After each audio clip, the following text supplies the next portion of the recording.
What's up, everybody? Welcome for that third video of the pitching series. The second video was about storytelling. This video was about making that storytelling very simple. You've probably heard the saying, less is more.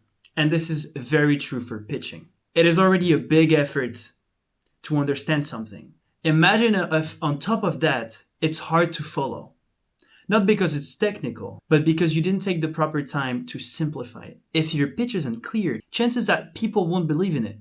And mostly because they just didn't understand it. So how do we make sure your pitch stays clear and easy to follow?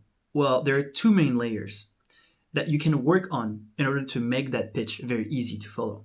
The first thing to do is to reduce friction in understanding. You need to keep the language simple and straight to the point. You have to avoid jargon or unnecessary details. You just want to remove anything that could get your audience confused. For that, record yourself, pretty much like I'm doing right now, and then watch the recording. But with a small twist, you have to imagine in your head that you're a grandma and that you kind of need to understand, with no technical background whatsoever, what is that young man telling or that young woman telling. So the second thing you can work on is actually your content. You have to avoid overload.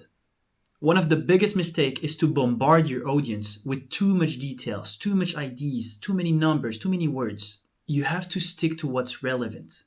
Keep it clear and focused and avoid dispersion. You have to remember that there's a difference between what you know about your product or about yourself and what people can understand from it. You have to put that filter in place, and one of the great ways to do that, again, practice.